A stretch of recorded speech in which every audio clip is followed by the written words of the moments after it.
Ako se sjećamo kada smo bili mali, kada smo bili djeca, još od najranijih trenutaka uvijek smo imali nekakve tajne. Ili nešto što smo napravili pa nismo mogli reći ili nismo htjeli, ili nešto što nam je prijatelj ili prijateljica kada su nam nešto rekli pa onda nemoj to nikome izdati, to je tajna. Kroz cijeli život i dan danas, evo možda kad smo odrasli, mi koji imamo možda koju godinu više i nešto iskustva iza sebe, i dan danas imamo nekih tajni iza sebe. Nema niko ovdje ko nema neku tajnu, svi imamo. Dakle, od malih nogu do današnjih dana uvijek će u našem životu biti neka tajna.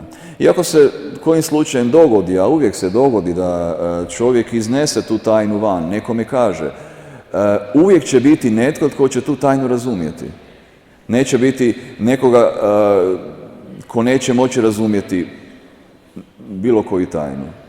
Uvijek, jer mi smo ljudi, a naše tajne imaju svoj početak, imaju svoj kraj, imaju svoju strukturu i mi to možemo razumjeti. Međutim, mi ljudi nismo jedini koji imamo tajne. Bog također ima tajne. To nisu tajne koje on skriva od nas. On nam otkriva samoga sebe i objavio nam je samoga sebe još od Adama i Eve do današnjih dana, tako da on nama objavljuje samoga sebe i ne želi da bude nešto skriveno od nas. Ali problem je što mi ne možemo razumjeti te tajne koje Bog ima. Čak i onda kada nam Bog to objavi tajnu, kada kaže riječ se Božja utjelovila i postala čovjekom, ili Marija je bezgrešno začela Isusa, ili ono što mi danas slavimo, Bog je jedan, ali je u isto vrijeme je i trojica. Kako je to moguće? I onda nam Bog objašnjava, kroz Sveto pismo nam objašnjava, kroz učiteljstvo crkve nam objašnjava sve te kršćanske paradokse koje smo sada iznijeli i mi ih ne možemo pojmiti, zato je naš razum ograničen. Jednako kao što mi, čak i više, ali evo nekakva usporedba koja bi mogla nama oslikati donekle o čemu se ovdje radi. Ako imamo nekoga kućnog ljubimca doma, ili mačku, ili hrčka, ili psa, ili nekog drugog, ako mi njemu kažemo neku našu tajnu koju smo imali, ne znam, razbio sam prozor ili nešto tako, ali niko to ne zna, ili izbušio sam gumu na autu, i mi sad to kažemo svome psu doma, mi smo tu tajnu njemu otkrili i on je donekle vidio da mi njemu nešto pričamo, a je li razumio to što smo mi njemu pričali? Nije. Isto tako, mi također možemo razumjeti nešto što nama Bog govori o tim tajnama, ali ne možemo ih pojmiti u cijeloj njihovoj strukturi. Jednostavno ne možemo. Mi nadilazimo našeg kućnog ljubimca. A koliko više nego što mi nadilazimo životinju, nadilazi Bog nas same. Neizmjerno. I onda je nama neizmjerno teško, ili u ovom slučaju nemoguće, pojmiti cjelokupne božanske tajne. Ili kao što mi znamo reći u našoj vjeri, o tajstva. Ima jedna zgodna priča koja spominje jednog svećenika kako je imao vjeronauk ili nekakve kateheze jednoj gospođi i onda je pitao, baš je taj vjeronauk bio o presvetom trojstvu i on je govorio o presvetom trojstvu sve što je znao.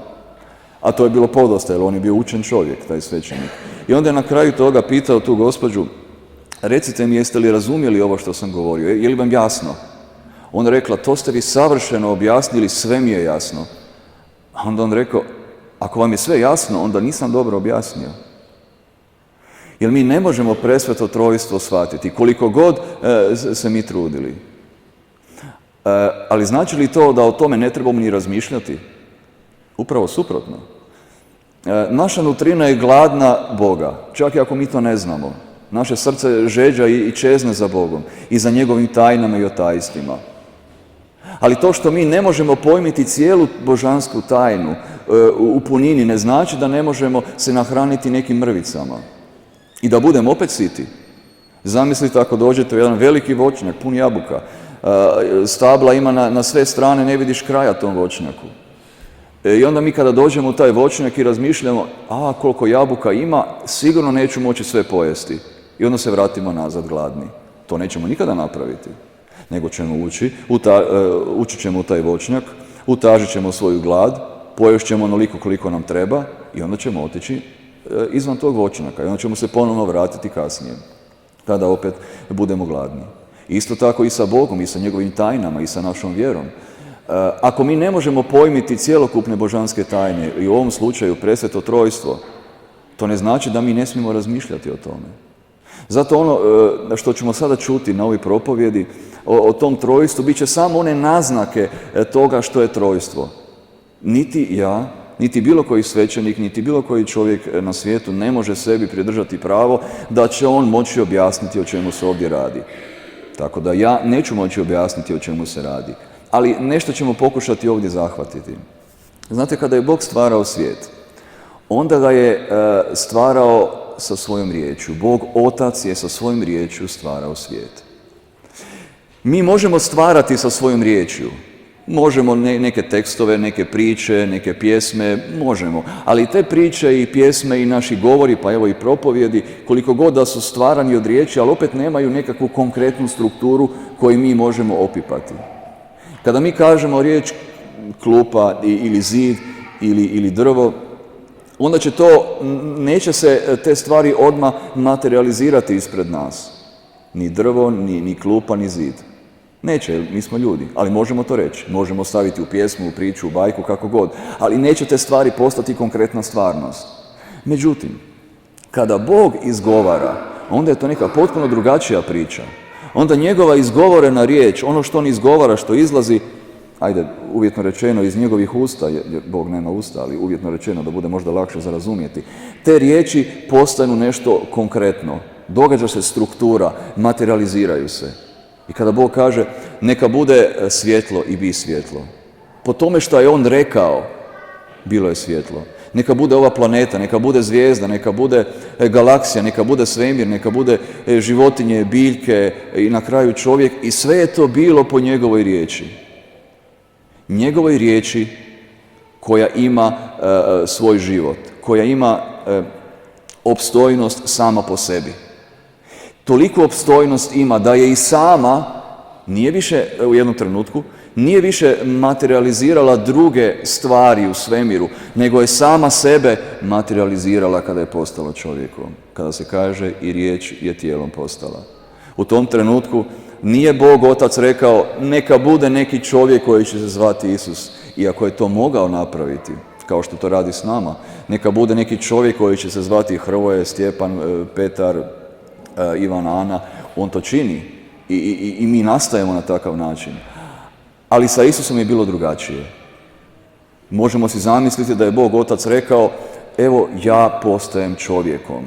I to ja postajem čovjekom je postalo, materializiralo se, dobilo je svoju strukturu u Marijinom tijelu, ispod njezina srca, i ta riječ se onda rodila i rasla među nama i na kraju je završila na križu, ta riječ.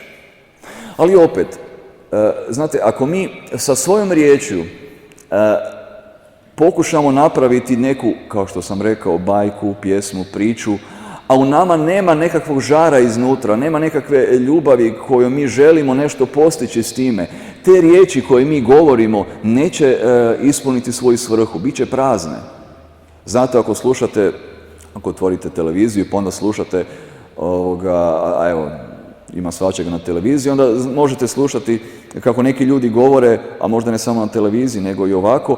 Slušate te riječi, ali ne zadržavaju se u vašem uhu. Kao da vam kroz jedno uho uđu, a kroz drugo izađu. Jednostavno ne zadržavaju se. Te riječi u sebi nemaju nikakvu čežnju, nikakve ljubavi i promašit će cilj 100%. Važno je onda da naše riječi imaju ljubav i onda će te riječi imati težinu. S druge strane, kada Bog izgovara neke riječi sa ljubavlju, onda te riječi imaju posebnu težinu.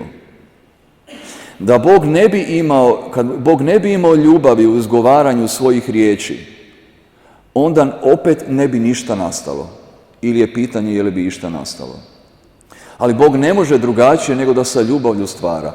Sve sa ljubavlju stvara, od svemira, galaksija, planeta, biljaka, životinja, na kraju čovjeka. Sve je to Bog sa ljubavlju stvorio. I ta ljubav kojom je Bog to stvarao je takva da i ona ima svoju opstojnost i svoju, ajde da tako kažemo, bit. I ta bit, ta opstojnost, to je Duh Sveti.